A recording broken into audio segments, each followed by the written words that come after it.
ओम आप्यायन्तु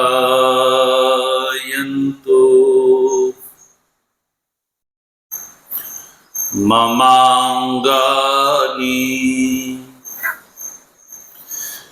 वाक् प्राणश्चक्षुः श्रोत्रमथो बलमिन्द्रियाणि च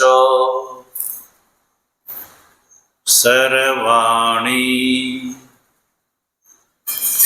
सर्वं ब्रह्मोपनिषदम् माहं ब्रह्म निराकुर्याम् मा ब्रह्म निराकरोद निराकरणमस्त्व निराकरणं मेस्तु तदात्मनि निरते य उपनिषत्सु धर्मा स्ते मयि सन्तु ते मयि सन्तु। ओम शांति शांति शांति। शंकरं शंकराचार्यं केशवं बादरायणं सूत्रभाष्य कृतौ वन्दे भगवन्तौ पुनः पुनः। ईश्वरो गुरुरात्मेति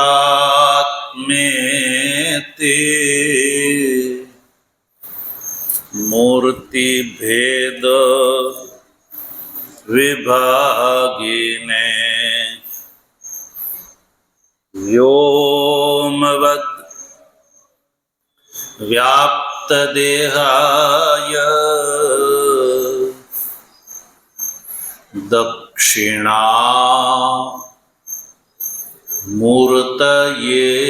नमः। ओम शांति शांति शांति। अलख निरंजन जय सच्चिदानंद माधवानंद हरे हरे।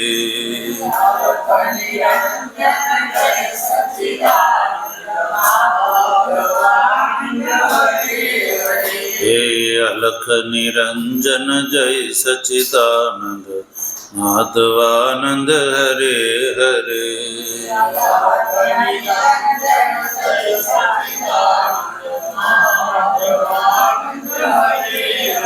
हे माधवानंद हरे हरे गुरु माधवानंद हरे हरे।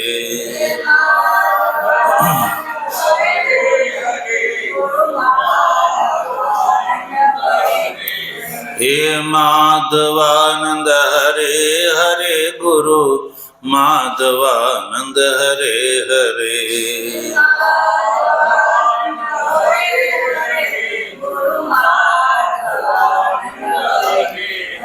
हे सब घट व्यापक जय सच्चिदानंद माधवानंद हरे हरे।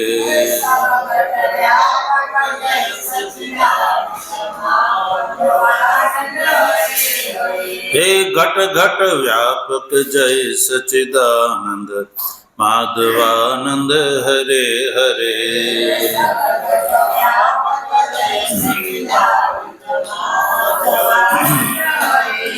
सद्गुरुदेव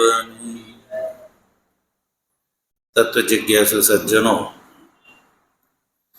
ભગવાનની પરમાનુકંપાથી સામવેદીય છાંદોગ્ય ઉપનિષદના 5મા અધ્યાયમાં તૃતીય ખંડથી લઈને 10મ ખંડ પર્યંત ઉપલબ્ધ પંચાગ્નિ વિદ્યાનો વિચાર કરી રહ્યા છીએ.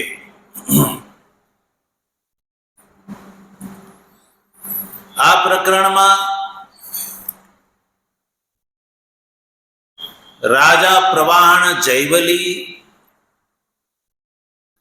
આચાર્ય ગૌતમને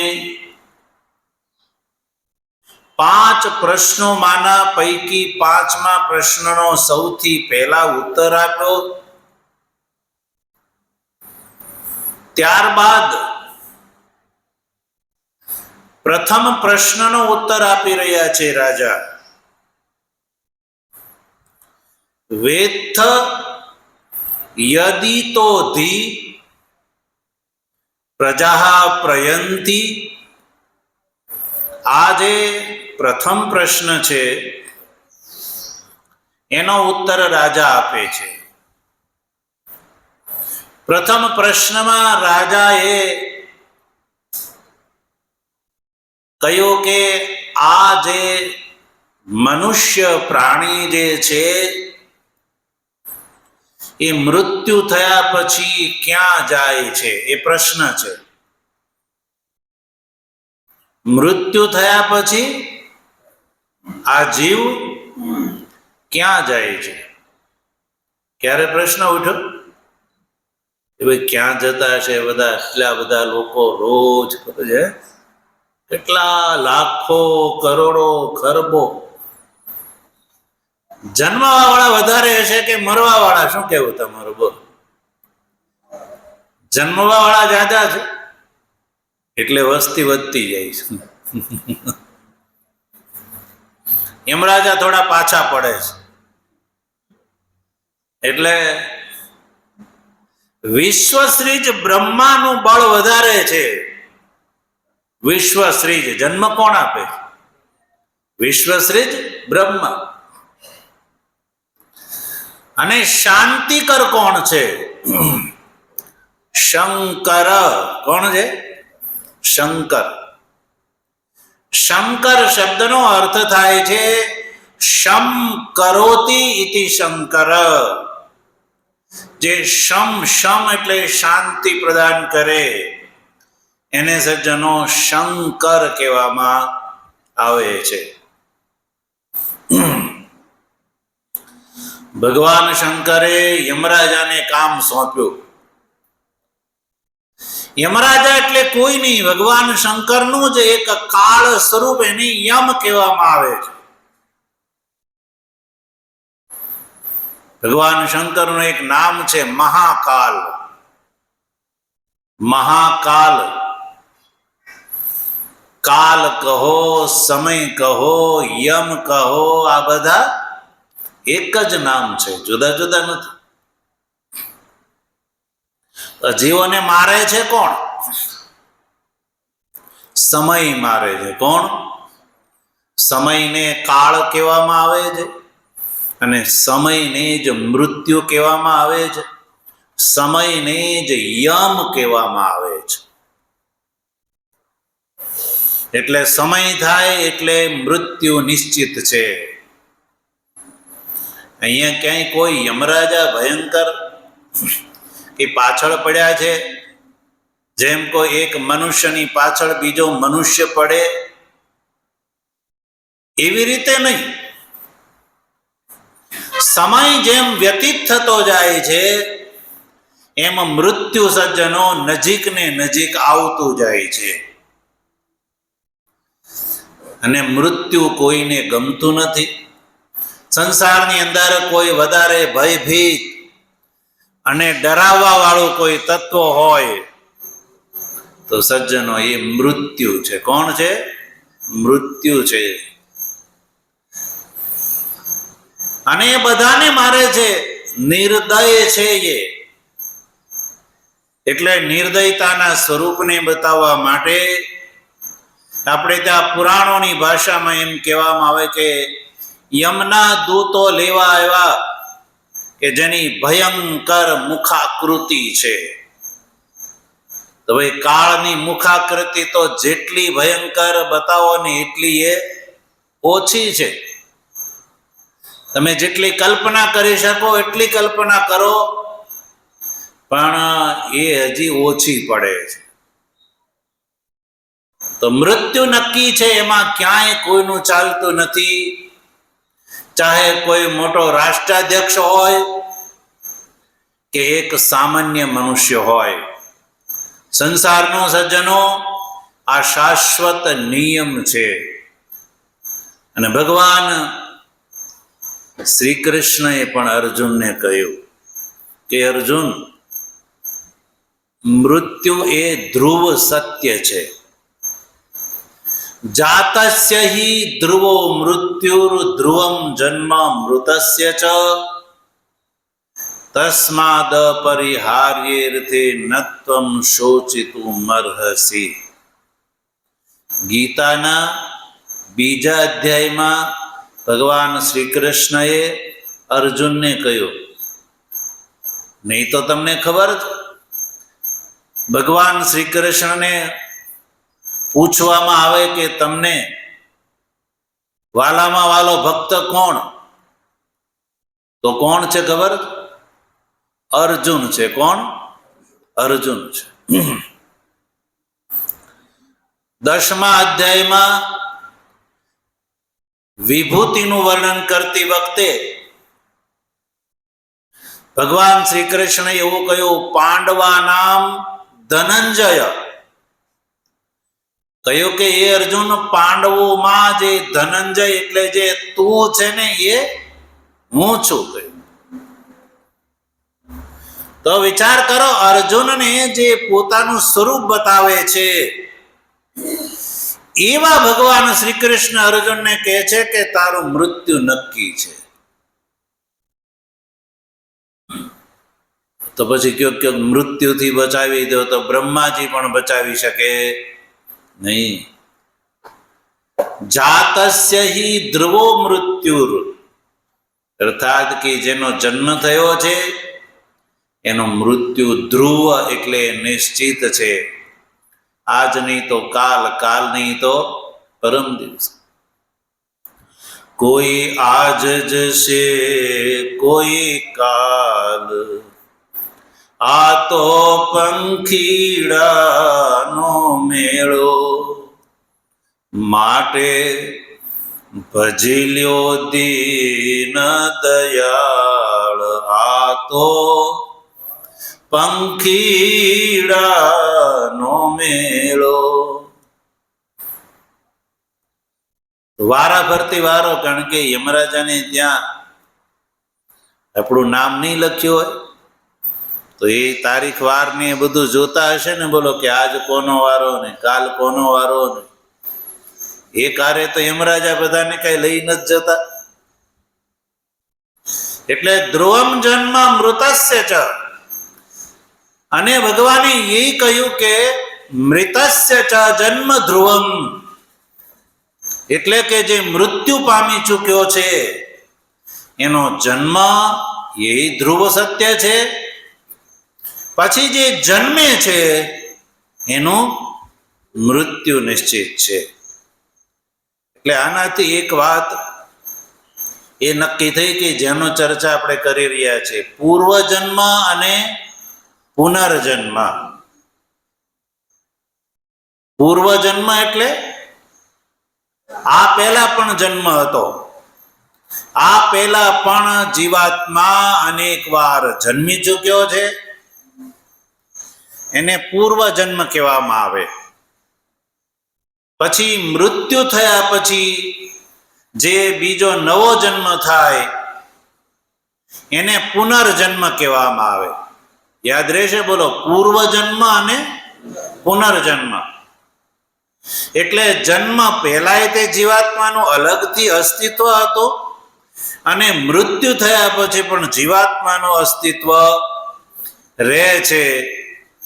સજ્જનો, આ સંસારની અંદર એક સનાતન ધર્મ જે છે, વૈદિક સનાતન ધર્મ છે, જે પૂર્વ અને પુનર્જન્મને માને છે. એ સિવાયના કોઈ ધર્મ અને મજહબમાં પૂર્વ અને પુનર્જન્મનો સ્વીકાર યા વિચાર કરવામાં આવ્યો નથી. સજ્જનો, એનું કારણ શું છે કે પૂર્વ અને પુનર્જન્મની જે સિદ્ધિ છે એ વૈદિક પ્રમાણથી જ થાય છે. અન્ય એના માટે કોઈ પ્રમાણ નથી. વૈદિક સમધિગમ્ય, વેદથી અતિરિક્ત અન્ય કોઈ પણ પ્રકારથી પૂર્વ અને પુનર્જન્મને સિદ્ધ યા સાધી શકાય એમ છે નહીં. એટલે જે વૈદિક ધર્માવલંબી નથી, એટલે કે આ સંસારની અંદર વૈદિક ધર્માવલંબીથી જે ઇતર ધર્મ નહીં પણ મજહબ કહો, મત કહો, વાડા કહો, પંથ કહો, જે હોય તે એને ત્યાં વેદ પ્રમાણ નથી. એટલે એ શેના આધારે પૂર્વ અને પુનર્જન્મને માને? તો એકમાત્ર વૈદિક સનાતન ધર્મનો આ સિદ્ધાંત છે કે જીવાત્મા જે છે એ એક શરીર છોડી અને બીજું શરીર ગ્રહણ કરે છે. જે શરીર છૂટ્યું, એક શરીર છૂટ્યું, બીજું ગ્રહણ કર્યું, તો જે શરીર ગ્રહણ કર્યું તો એ પૂર્વે જે શરીર છોડ્યું એને કહેવામાં આવે પૂર્વ જન્મ, અને નવું શરીર ગ્રહણ કર્યું એને કહેવામાં આવે પુનર્જન્મ. તો અહીંયા આપણે જેની ચર્ચા કરી રહ્યા છીએ પંચાગ્નિ વિદ્યાના પ્રકરણના સંદર્ભમાં, તો રાજા પ્રવાહણ જેવલી નો પ્રથમ પ્રશ્ન છે કે અથ યદિ તો અધિ પ્રજા પરયંતી, એટલે કે આ શરીરનું મૃત્યુ થયા પછી પ્રજા ક્યાં જાય છે? તો એનો ઉત્તર રાજા પ્રવાહણે બતાવ્યો. કહ્યું કે મૃત્યુ પામવા વાળા જે છે એના પ્રકાર બતાવીને કહે છે. મૃત્યુ પામવા વાળાના પ્રકારને ધ્યાનમાં રાખીને ઉત્તર આપે છે. તો મૃત્યુ પામવા વાળાઓમાં બ્રહ્મચારી હોય છે. કોણ હોય છે? બ્રહ્મચારી હોય છે. કારણ કે આપણે ત્યાં 4 વર્ણ અને આશ્રમની પરંપરા છે. એટલે કોઈ પણ મનુષ્ય જે છે એ 4 આશ્રમ યા 4 વર્ણથી યુક્ત હોય છે. યા વર્ણ યા આશ્રમની અંદર જે ન હોય એ વર્ણહીન અને આશ્રમહીનની દુર્ગતિ થઈ છે. નિરાશ્રમી નાતિષ્ઠે, શાસ્ત્ર કહે છે કે કોઈ પણ વ્યક્તિ નિરાશ્રમી 1 સેકન્ડ પણ રહેવું જોઈએ નહીં. નિરાશ્રમી એટલે કોઈ આશ્રમથી રહિત. એટલે પરંપરા છે વૈદિક કે આ જીવનની પહેલી જે 25 છે એને આપણે ત્યાં બ્રહ્મચર્ય આશ્રમ કહેવામાં આવે છે. અને બ્રહ્મચર્ય આશ્રમમાં વેદાધ્યયન કર્યા પછી જે બીજી 25 છે એને ગ્રહસ્થ આશ્રમ કહેવામાં આવે છે.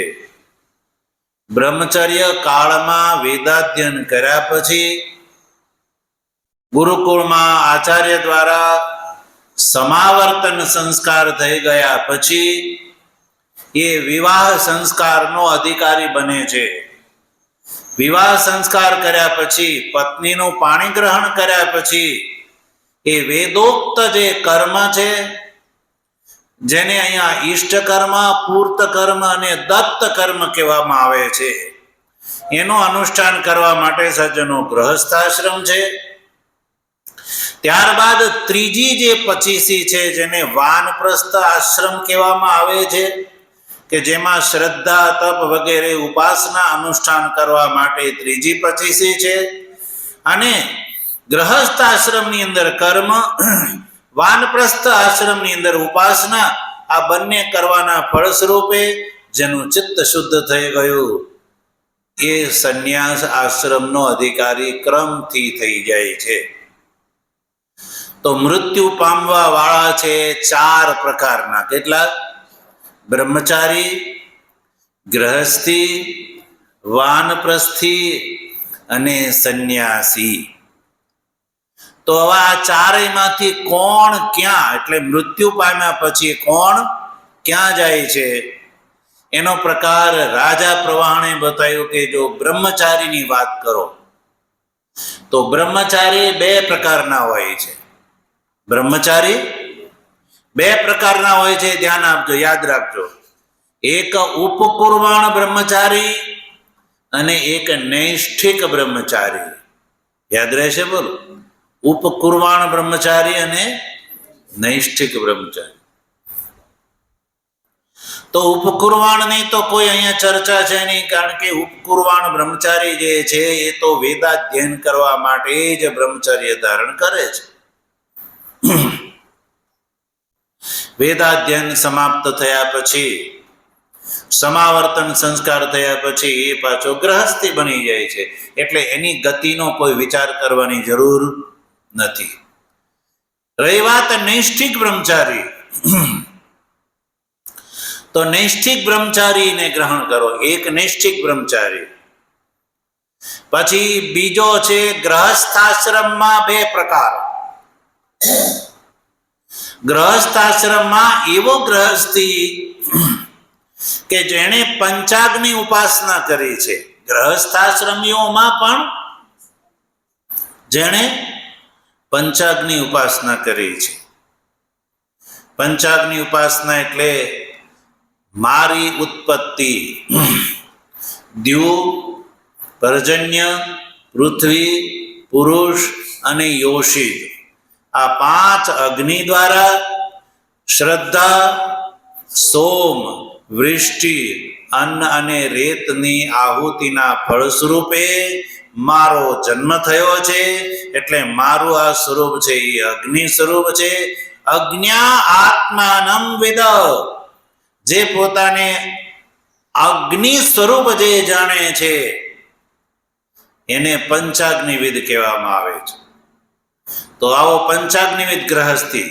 તો પહેલો છે નૈષ્ઠિક બ્રહ્મચારી, બીજો પંચાગ્નિવિદ ગ્રહસ્થી, અને તૃતીય છે વાનપ્રસ્થ. તો વાનપ્રસ્થની અંદર વૈખાનસ, પરિવ્રાજક અને વાનપ્રસ્થી.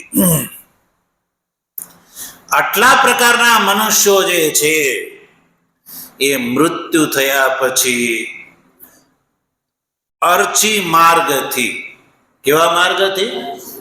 અર્ચી માર્ગથી એ દેવયાન પંથ દ્વારા બ્રહ્મલોકના અધિકારી થાય છે. કેવા લોકના?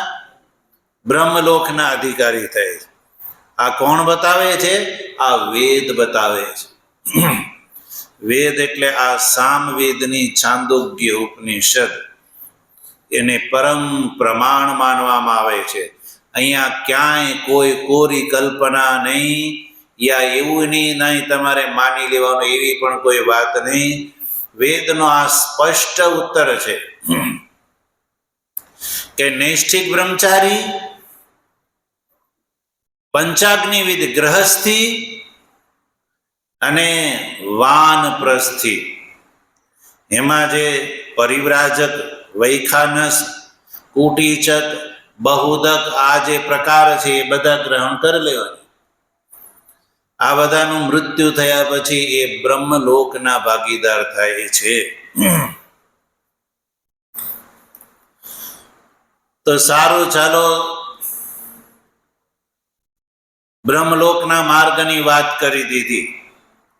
એટલે મૃત્યુ થયા પછી આ જીવો ક્યાં જાય છે એનો એક આંશિક ઉત્તર થયો. કેટલો થયો? આંશિક. એટલે એક અંશનો ઉત્તર થયો. બ્રહ્મલોક માર્ગથી કોણ જાય છે એ વાત થઈ. ત્યારબાદ જે સામાન્ય ગ્રહસ્થ આશ્રમ માત્ર ધર્મનો જે અનુષ્ઠાનમાં તત્પર છે, ગ્રહસ્થાશ્રમમાં આશ્રમ માત્ર જે ધર્મ છે એનું અનુષ્ઠાન કરે છે, એ ગ્રહસ્થની ગતિ શું થાય છે? તો દશમ ખંડની પ્રથમ કંડિકામાં બતાવ્યું કે જે અથ ય ઇમે ગ્રામે ઈષ્ટા પૂર્તે દત્તમ ઇતિ ઉપાસતે તે ધૂમમ અભિસંભવંતી. એ ધૂમ માર્ગથી પિતૃલોકને પ્રાપ્ત કરે છે. કોને? પિતૃલોકનો અર્થ છે સ્વર્ગલોક. કેવો લોક? બોલો. સ્વર્ગલોક.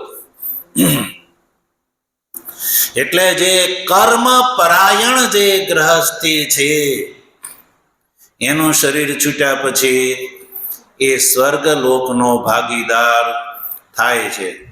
સ્વર્ગલોકના માર્ગને ધૂમયાન માર્ગ કહેવામાં આવે છે. કેવો માર્ગ? ધૂમયાન માર્ગ. અને ઉપાસનાના ફળ સ્વરૂપે માર્ગને દેવયાન માર્ગ કહેવામાં આવે છે. તો આ બે જ માર્ગ છે સજ્જનો, એક દેવયાન માર્ગ અને બીજો છે ધૂમયાન માર્ગ. દેવયાન માર્ગનો પ્રથમ જે મુકામ છે એ અર્ચી છે અને ધૂમયાન માર્ગનો પ્રથમ છે ધૂમ છે. એટલે સજ્જનો શ્રુતિ કહે છે કે અથ ય ઇમે ગ્રામે, ગ્રામે એટલે ગ્રહસ્થાશ્રમમાં જે ઈષ્ટકર્મ, પૂર્તકર્મ અને દત્ત કર્મ, આને સજ્જનો આશ્રમ કર્મ કહેવામાં આવે છે. કેવા કર્મ? આશ્રમ કર્મ. તો આ સામાન્યતઃ જે આશ્રમ કર્મનું અનુષ્ઠાન કરે છે એનો જ્યારે મૃત્યુ થાય છે ત્યારે એ ધૂમયાન માર્ગથી સ્વર્ગનો ભાગીદાર થાય છે. એટલે જ તો આપણે ત્યાં સામાન્યતઃ ગ્રહસ્થાશ્રમીનું મૃત્યુ થાય છે ત્યારે ગ્રહસ્થાશ્રમ આશ્રમ માત્ર ના અનુષ્ઠાનનું ફળ સ્વર્ગ માનવામાં આવે છે. એટલે મૃત્યુ પામેલાની આગળ સ્વર્ગસ્થ શબ્દ એટલે જોડવામાં આવે છે. એટલે કોઈના ફોટા ઉપર તમે જો તો આગળ સ્વ શબ્દ ટૂંકમાં લખેલા હોય છે. તે સ્વ શબ્દનો અર્થ છે સ્વર્ગસ્થ. એટલે એવું માનવામાં આવે કે એ ભાઈ સ્વર્ગમાં ગયા. ક્યાં ગયા? સ્વર્ગમાં ગયા. પણ સ્વર્ગમાં એ ક્યારે ગયા? તો કહ્યું કે જેણે ગ્રહસ્થાશ્રમમાં ઈષ્ટકર્મ, દત્ત કર્મ અને પૂર્ત કર્મ કર્યા હોય તો, અન્યથા એની આગળ તૃતીય ગતિ બતાવે છે શ્રુતિ. કેવા કર્મ?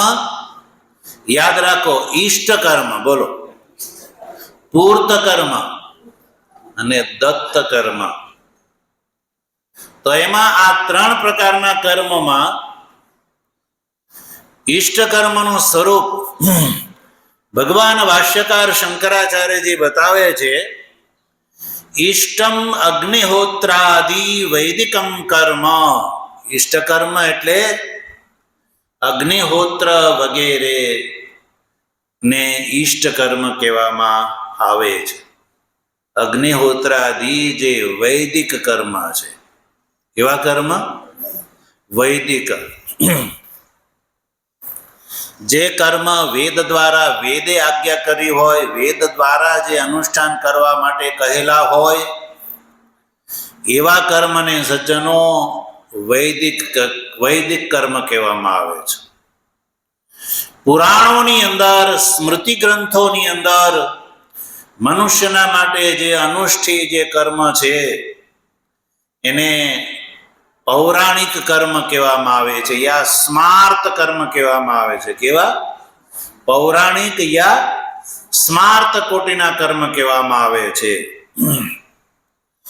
તો હવે જે ગ્રહસ્થી આ ઈષ્ટ કર્મ, પૂર્ત કર્મ અને દત્ત કર્મ, હવે ઈષ્ટ કર્મ જે છે એમાં કયા કયા વૈદિક કર્મ આવે છે એ આપણે ગઈકાલે એની ચર્ચા વિસ્તારથી કરી ચૂક્યા. અગ્નિહોત્ર, તપ, સત્યનું અનુપાલન, સત્ય અને વેદનું અનુપાલન, અતિથિનો સત્કાર અને વૈશ્વદેવ કર્મ, આ બધાને ઈષ્ટ કર્મ કહેવામાં આવે છે. વર્તમાન કાળમાં સજ્જનો હાલત, ગ્રહસ્થાશ્રમની હાલત એ છે કે ગ્રહસ્થાશ્રમીને એ ખબર જ નથી કે ગ્રહસ્થાશ્રમમાં મારા માટે અનુષ્ઠેય કર્મ શું છે. વર્તમાન કાળમાં હાલત તો એ છે કે બસ પૈસા કમાવા અને યા તો એને ભેગા કરી રાખવા, યા તો એને ભોગમાં વાપરવા. આ બે થી ત્રીજું કાર્ય કરવાની વાત આવે ત્યારે એનું મુખ મ્લાન થઈ જાય છે. કેવું થઈ જાય? મ્લાન થઈ જાય. બે જ કાર્ય, ધનને ભેગું કરવું અથવા ભોગમાં વાપરવું. એ દાન ધર્માદામાં દેવાની વાત આવે તો કે ના, એ વાત ન કરજો, એ મારી પાસે એ નહીં આવવાનું. તો ધન સાથે તો આવવાનું નથી, એ તો નક્કી વાત છે. ચાહે બ્રહ્માજી કૃપા કરે તોય એ વાત સંભવ નથી. પણ લઈ જવું હોય તો વેદની વ્યવસ્થા છે કે જો જીવ જે ધન કમાય છે એમાંથી 10મો યા 20મો હિસ્સો જે છે એ પરમાર્થમાં વાપરે તો એ જે પરમાર્થમાં વાપરેલું જે ધન છે એનો એ જ કરન્સી યા નોટ સાથે આવે એમ નથી, પણ એનું જે ફળ છે એ સાથે આવે છે. પણ નોટના રૂપમાં ભેગું કરી રાખેલું હશે તો એ નોટ સાથે નથી આવતી. પણ એ નોટને તમે જેમ તમારે અમેરિકા જવું હોય તો રૂપિયામાંથી શું કરવું પડે? બોલો, ડોલરમાં તમારા રૂપિયાને કન્વર્ટ કરવા પડે. ત્યાં રૂપિયા ચાલતા અને એ લોકો એમ કે તમારે 80 રૂપિયા તમે આપો ત્યારે અમે અમારો 1 રૂપિયો આપીએ. તો 80 રૂપિયા દઈને યા જે ભાવ હશે 80-85 જે ભાવ હોય એ આપીને એનો 1 રૂપિયો ખરીદો ત્યારે તમને ત્યાં વાપરવાનો અવસર મળે, અન્યથા ન મળે. એવી જ વ્યવસ્થા આ છે. અહીંયા આપણે જે કમાઈએ છીએ જો એને સાથે લાવવું હોય, લઈ જવું હોય તો એનું રૂપાંતર કરવું પડે, અન્ય નાણાંમાં રૂપાંતર કરવું પડે. જેમ એક આ પૃથ્વી તળમાં એક દેશથી બીજા દેશમાં જો જવું હોય તો જો અહીંનું નાણું ન ચાલતું હોય અને એ જે તે દેશમાં જવું હોય એ તે દેશના નાણાંમાં આપણા નાણાંને જેમ રૂપાંતરિત કરવા પડે છે સજ્જનો, એમ સ્વર્ગમાં જવા માટે યા પરલોક શ્રેષ્ઠ ઉત્તમ લોકનો લાભ લેવો હોય તો કમાયેલા ધનને રૂપાંતરિત કરવાની પરંપરા આપણે ત્યાં વૈદિક ધર્મની અંદર જોવા મળે છે. હવે એ કઈ પરંપરા છે? પૂર્ત અને દત્ત કર્મના રૂપમાં છે. એટલે ઈષ્ટ કર્મ, ત્યારબાદ પૂર્ત કર્મ જે છે એ આ ગ્રહસ્થ આશ્રમમાં અનુષ્ઠાન કરવા યોગ્ય છે. જે ઈષ્ટ કર્મ, પૂર્ત કર્મ અને દત્ત કર્મ કર્યા કરે છે, તો એવા વ્યક્તિનું જ્યારે શરીર છૂટે અને એ શરીર છૂટ્યા પછી એના નામની આગળ સ્વર્ગસ્થ શબ્દ જોડવામાં આવે તો એ શબ્દ સફળ કહેવાય. નહીં તો જીવતા કંઈ કર્યું જ ન હોય, આહાર, નિદ્રા, ભય, મેથુના 4 કાર્યની અંદર જ જે પડ્યો પાથર્યો રહ્યો હોય, તો પછી એના ફોટાની આગળ સ્વર્ગસ્થ શબ્દ લખવો એ નિરર્થક થઈ જાય છે, એનો કોઈ અર્થ રહેતો નથી. તો પછી એ ધનથી શું કાર્ય કરી શકાય છે? તો કયું? પૂર્ત કર્મ. ભલે અગ્નિહોત્રાદિ ઈષ્ટ કર્મનું અનુષ્ઠાન ન થાય, પણ પૂર્ત કર્મ તો બધા કરી શકે છે સજ્જનો. પૂર્ત કર્મ બધા કરી શકે છે. તો તમે કહેશો કે પૂર્ત કર્મ કોને કહેવામાં આવે? તો શાસ્ત્રોમાં એની ગણતરી કરવામાં આવી. ભાષ્યકાર લખે છે, પૂર્તમ વાપી કૂપ તડાગારામાદિકરણમ. પૂર્ત કર્મનો અર્થ કર્યો ભાષ્યકારે, વાપી, કૂપ, તડાગ, આરામાદિ વગેરે ને કરવું એને કહેવામાં આવે પૂર્ત કર્મ. સજ્જનો, વેદોની અંદર એટલે કે આપણા વૈદિક ધર્મની અંદર ગ્રહસ્થાશ્રમી વ્યક્તિએ કરવા યોગ્ય જે કર્મો છે એ કર્મનું વર્ગીકરણ 3માં કરવામાં આવ્યું. એટલે 3 પ્રકારના ટોટલ કર્મો છે: ઈષ્ટ કર્મ, પૂર્ત કર્મ અને દત્ત કર્મ. ઈષ્ટ કર્મની વાત આપણે ગઈકાલે કરી. પૂર્ત કર્મમાં શું શું આવે છે? તો આચાર્યોએ કહ્યું, વાપી, કૂપ, તડાગાદિ દેવતા યતનાની ચ અન્ન પ્રદાન મારામ પૂર્તમ ઇત્યભિધીયતે.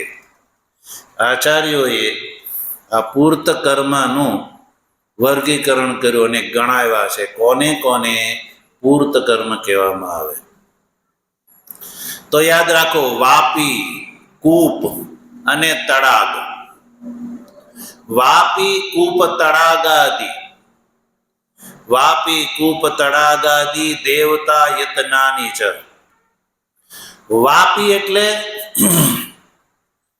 એવો કૂવો કે જેની અંદર પગથિયા હોય, એવા કૂવાને કહેવામાં આવે વાપી. યા વાવ. શું કહેવાય? વાવ.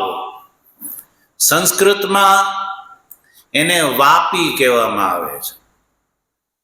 પછી બીજો શબ્દ પ્રયોગ કર્યો, કૂપ. કૂપ એટલે એવી જળની વ્યવસ્થા કે જેની અંદર દોરડા સાથે પાત્રને બાંધીને સિંચન કરીને જળ પ્રાપ્ત કરી શકાય, એવી જળની વ્યવસ્થાને કૂપ કહેવામાં આવે. અને પગથિયા ઉતરીને સીધો લોટોથી જળ ભરી શકાય, જેમાં સિંચનની જરૂર નહીં, દોરડાની જરૂર નહીં, એવી જળની વ્યવસ્થાને વાપી કહેવામાં આવે છે. અને એનાથી તૃતીય તળાગ, કે જેમાં સીધી રીતે તમે નાહી શકો, જળ ભરી શકો, પશુને પાણી પાઈ શકો, યા કપડા, વસ્ત્ર વગેરે ધોઈ શકો, આવી વિશાળ વ્યવસ્થા જેની અંદર હોય સજ્જનો, એને તળાગ કહેવામાં આવે છે. તળાગ એટલે તળાવ. શું કહેવાય? તળાગનો અર્થ છે તળાવ.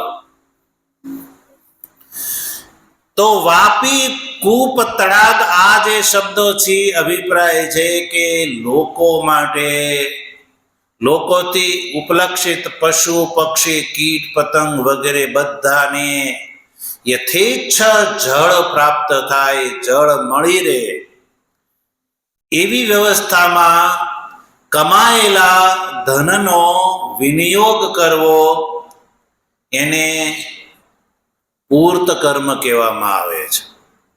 એટલે લોકોને માટે જળની વ્યવસ્થા, ને લોક એટલે મનુષ્ય જ નહીં પણ પશુને પણ જળ પ્રાપ્ત થાય, પક્ષીને પણ જળ પ્રાપ્ત થાય, કીટ પતંગ વગેરે જે મનુષ્ય અને મનુષ્યની આજુબાજુમાં રહેતા ગ્રામ્ય પશુ અને અરણ્ય પશુ, ગ્રામ્ય પશુ અને અરણ્ય પશુ આ બધાને યથેચ્છ જળ પ્રાપ્ત થાય એવી વ્યવસ્થા કરવી અને એમાં ધનનો પ્રયોગ કરવો, સજ્જનો એને પૂર્ત કર્મ કહેવામાં આવે છે. ના કોના માટે છે?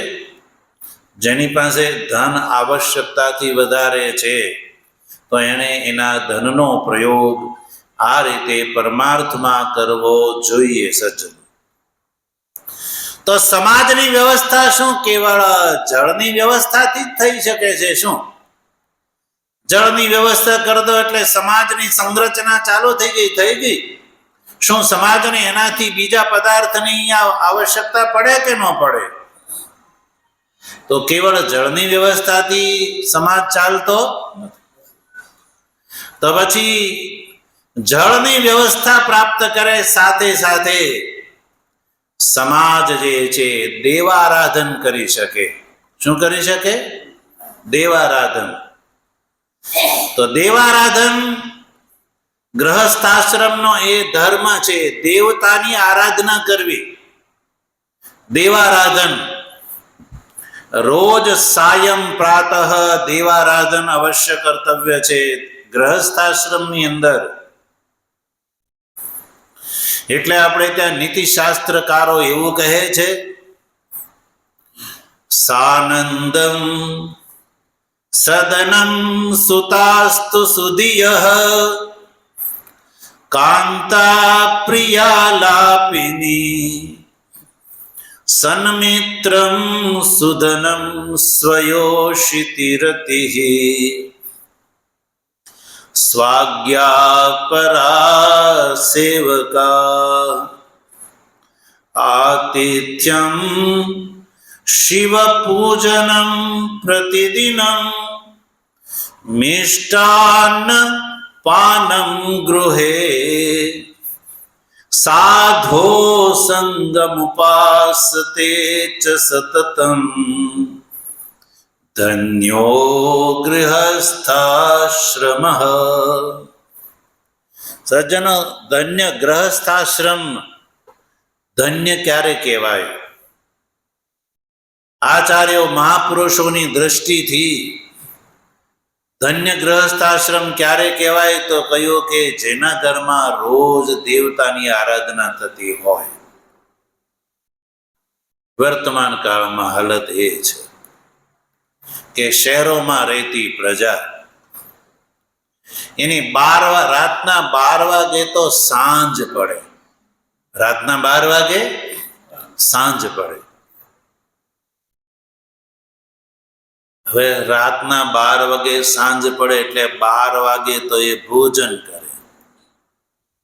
પછી ભોજન કર્યા પછી 2 કલાક સુધી સભા કરે. શું કરે? તો હું સભા શબ્દનો પ્રયોગ કરું. પછી 2 વાગે સૂવે. કેટલા વાગે? 2 વાગે સૂવે. પછી જાગે કેટલા વાગે? 4 વાગે. 4 વાગે જાગશે, 5 વાગે જાગશે. ક્યારે સૂર્યોદય થયો એને ખબર પડશે. તો સૂર્યોદય પહેલાની જે પ્રાતઃકાળ જે છે, જેને બ્રહ્મ મુહૂર્ત કહેવામાં આવે છે, એનું દર્શન કેવું હોય, એ વખતની સ્થિતિ કેવી હોય, એ વખતનો કાળ છે એને એવા વ્યક્તિને ક્યારે અનુભવ થશે? નહીં ને. તો તો પછી એ 10 વાગે 11 વાગે જાગે ભાઈ. કેટલા વાગે? 11 વાગે જાગે. પછી નાય ધોય તો પછી એ દેવારાધન કેવી રીતે કરી શકે? તો ગ્રહસ્થાશ્રમ એટલે એવું નહીં કે સ્વચ્છંદી જીવન. આપણે ત્યાં એવા જીવનની કોઈ સ્તુતિ નહીં, એની મહાનિંદા કરવામાં આવી છે. તો હવે જે દેવારાધનની વાત છે એનાથી તો એ કઈ બીજું તો કદાચ જેમ કહ્યું એમ એ વાપી યા જળ વ્યવસ્થામાં એના ધનનો વિનિયોગ કરી શકે, પણ દેવારાધનથી તો એ વંચિત રહે છે. તો જળની, લોકોને જળ મળે એ માટે ધનનો વિનિયોગ કરવો, અને સમાજ જે છે એ ધર્મમય જીવન વિતાવે, ધર્મના સંસ્કાર સમાજને પ્રાપ્ત થાય, સમાજને માટે ધર્મ આદર્શ બને, બાળકોને માટે ધર્મ આદર્શ બને, આચરણીય બને, અનુષ્ઠેય બને, એ માટેનું મહાન મોટું કોઈ માધ્યમ હોય, સાધન હોય અને હાથવગુ હોય તો એને દેવ મંદિર કહેવામાં આવે છે. શું કહેવાય? બોલ. દેવ મંદિર, દેવારાધન. એટલે વાપી કૂપ તડાગાદી દેવતા યતન. આ શ્લોકની અંદર દેવતા યતન શબ્દનો પ્રયોગ એટલે કે દેવ મંદિર. કલ્પના કરો કે દેવ મંદિર ન હોય તો મનુષ્યને ઈશ્વરના સ્વરૂપનો બોધ શેનાથી થશે? બીજું કોઈ માધ્યમ નથી. દેવ મંદિર છે એની અંદર ઈશ્વરના પ્રતીકની પૂજા કરવામાં આવે છે, અને એ પ્રતીક કઈ કલ્પિક છે, કલ્પના માત્ર છે એવું નહીં. વેદ પ્રમાણથી આ પૂજા ચાલી આવે છે. આપણે ત્યાં ભારત વર્ષની અંદર જે વૈદિક ધર્મ છે એ અનાદિ છે. સંસારની અંદર જે વૈદિક ધર્મથી ઇતર જેટલા ધર્મ છે, મઝહબ છે, એ બધાની ઉત્પત્તિ થયેલી છે. 2500 થી વધારે જૂનો કોઈ સનાતન ધર્મથી બીજો જૂનો કોઈ ધર્મ નથી.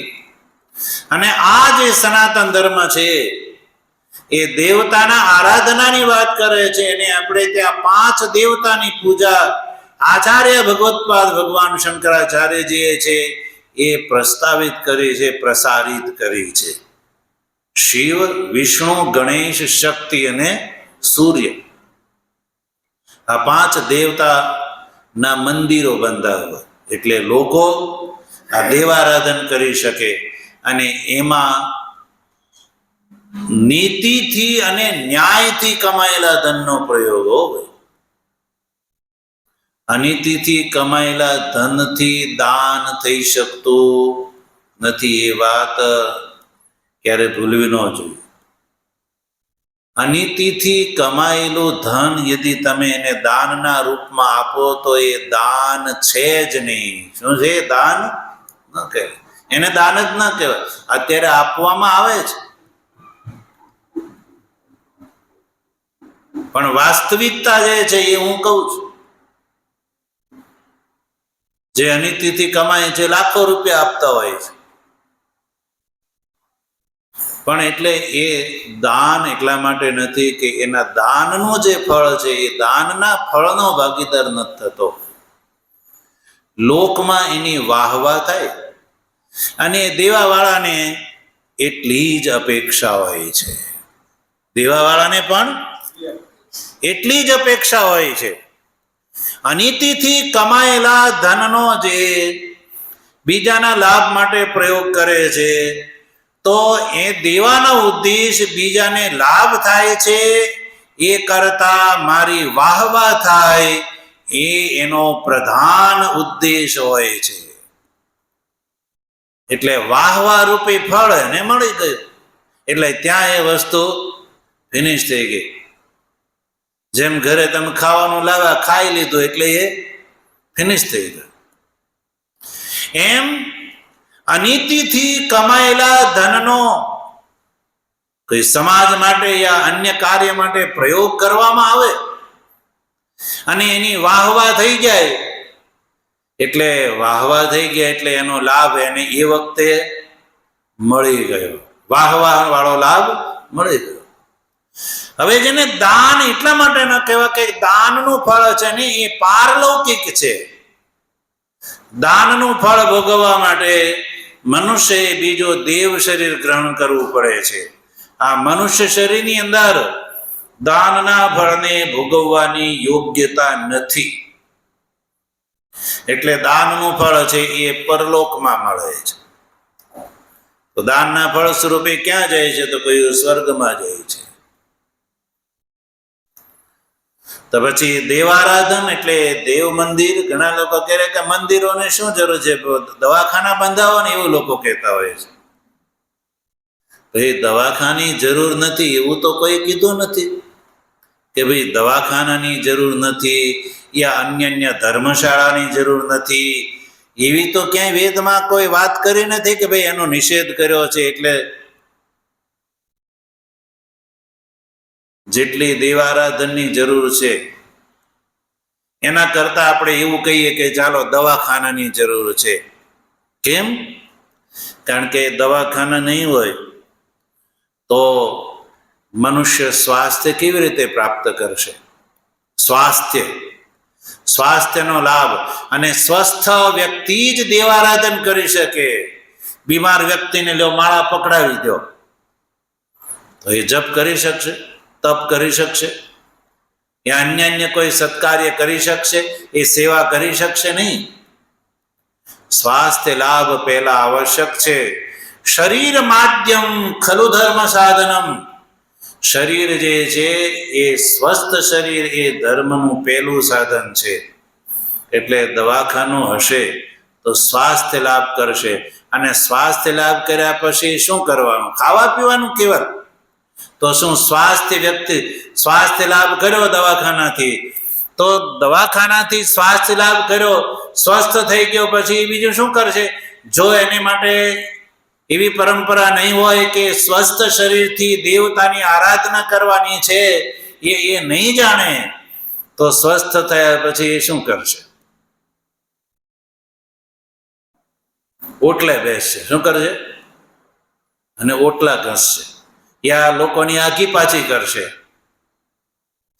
પણ જો એને સંસ્કાર હોય કે ભાઈ મારું શરીર સ્વસ્થ છે તો મારે દેવતાની આરાધના, પૂજા અર્ચના, વંદના કરવી જોઈએ, તો એને માટે દેવ મંદિરની જરૂર છે.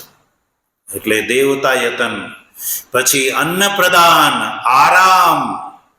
આ જે લોકોપયોગી જે કાર્ય કરવા એમાં જે ધનનો વિનિયોગ કરવો સજ્જનો, એને પૂર્ત કર્મ કહેવામાં આવે છે. અન્ન પ્રદાન એટલે અન્ન, લોકોને યથેચ્છ અન્ન અને જળ પ્રાપ્ત થાય. આરામ એટલે રહેવાની વ્યવસ્થા થાય.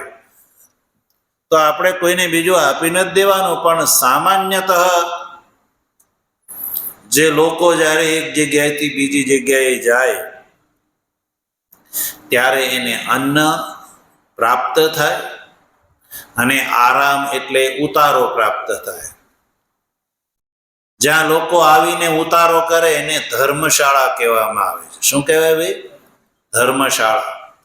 તો ધર્મશાળા બંધાવવી, એમાં ધનનો પ્રયોગ કરવો કે અહીંયા આવીને લોકો વાસ કરે, તીર્થવાસ કરે, ભજન કરે, સત્સંગ કરે, તપ કરે, શાસ્ત્ર ચર્ચા કરે. એ માટે એક નિશ્ચિત જગ્યા જે નક્કી કરેલી હોય એનું નિર્માણ કરવું, એને ધર્મશાળા કહેવામાં આવે છે. પછી આવ્યા પછી બહારથી આવેલો હોય એને યથેચ્છ ભોજન વગર ચાલે નહીં, એટલે ભોજનની વ્યવસ્થા કરવી, એમાં ધનનો સદુપયોગ કરવો સજ્જનો. આવા ધન દ્વારા જે થઈ શકે એવા સઘળા કાર્યને સજ્જનો પૂર્ત કોટિક કર્મ કહેવામાં આવે છે. પછી દત્ત કર્મ કોને કહેવામાં આવે સજ્જનો? તો ભાષ્યકાર લખે છે, બહિર્વેદી યથાશક્તિ અર્હેભ્ય દ્રવ્ય સંવિભાગો દત્તમ. એટલે કે યજ્ઞના અંગ ન હોય એવું બહિર્વેદી, યથાશક્તિ જે સંભવ હોય અર્હેભ્ય એટલે યોગ્ય વ્યક્તિને શોધીને, દ્રવ્યનો સંવિભાગ એટલે ધનનો સંવિભાગ કરવો, ધન પ્રદાન કરવું, એને કહેવામાં આવે દત્ત કર્મ. અર્હ એટલે પાત્ર હોય એને દેવું, કુપાત્રને નહીં. ભગવાન શ્રી કૃષ્ણે ગીતાના 17મા અધ્યાયમાં દાનના 3 પ્રકાર બતાવ્યા છે. સાત્વિક દાન, રાજસિક દાન અને તામસિક દાન. એમાં સાત્વિક દાનમાં કહ્યું કે દેશે કાલે ચ પાત્રે ચ યદ્દાનમ સાત્વિકમ સ્મૃતમ, એટલે કે દેશ, કાળ અને પાત્ર જોઈને આપવામાં આવે એવા દાનને સાત્વિક દાન કહેવામાં આવે છે.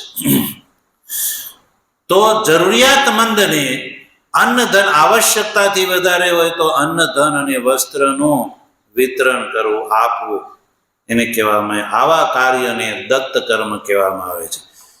ટૂંકમાં પૂર્ત કર્મ અને દત્ત કર્મ એટલે ધનથી થતા જે કાર્યો છે એને પૂર્ત અને દત્ત કર્મ કહેવામાં આવે છે. એટલે ગૃહસ્થાશ્રમમાં ધન બહુ કમાવવું જોઈએ, પણ સંગ્રહ કરવા માટે નહીં, વ્યક્તિગત ભોગ માટે નહીં, પણ આવા કાર્યો કરવા માટે કે જે કાર્યો કરવાથી ગૃહસ્થાશ્રમી વ્યક્તિ એ સ્વર્ગ લોકનો ભાગીદાર થાય છે. તો પ્રશ્ન છે કે મૃત્યુ થયા પછી જીવો ક્યાં જાય છે? તો કોણ કોણ ક્યાં જાય છે એનો આપણે વિચાર કરી ચૂક્યા. બ્રહ્મચારીમાં નૈષ્ઠિક બ્રહ્મચારી ક્યાં જશે? દેવલોકમાં. પછી પંચાગ્નિ ગ્રહસ્થી, પંચાગ્નિ ઉપાસક એ દેવલોકનો ભાગીદાર થાય છે. વાનપ્રસ્થિમાં વૈખાનસ, પછી પરિવ્રાજક, કુટીચક, બહુદક વગેરે જે છે એ દેવલોકનો ભાગીદાર થાય છે. અને ગ્રહસ્થાશ્રમમાં પંચાગ્નિ ઉપાસકથી ઇતર જે ઇષ્ટકર્મ, પૂર્ત કર્મ અને દત્ત કર્મ જેણે કર્યા છે સજ્જનો, એ મૃત્યુ થયા પછી સ્વર્ગલોકનો ભાગીદાર થાય છે સજ્જનો. એ ધૂમ માર્ગથી, કયા માર્ગથી સ્વર્ગને પ્રાપ્ત કરે છે એ વાત આ 10મ ખંડની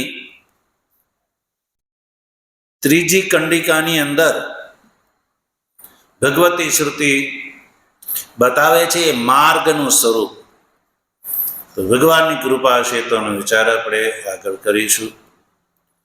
ઓમ આપ્યાયન્તુ મમાંગાની વાક્ પ્રાણશ્ચક્ષુઃ શ્રોત્રમથો બલમિન્દ્રિયાણિ ચ સર્વાણિ સર્વં બ્રહ્મોપનિષદં માહં બ્રહ્મ નિરાકુર્યા મા બ્રહ્મ નિરાકરોદ નિરાકરણમસ્ત્વ નિરાકરણં મેસ્તુ તદાત્મની નિરતે ય ઉપનિષત્સુ ધર્મા તે મયી સંતુ. ઓમ શાંતિ શાંતિ શાંતિ. શંકરં શંકરાચાર્યં કેશવં બાદરાયણં સૂત્રભાષ્ય કૃતૌ વંદે ભગવन्तૌ પુનઃ પુનઃ. ઈશ્વરો ગુરુરાત્મેતિ મૂર્તિભેદ વિભાગિને વ્યોમવદ્વ્યાપ્તદેહાય દક્ષિણામૂર્તયે નમઃ. ઓમ શાંતિ શાંતિ શાંતિ. સદગુરુદેવની જય.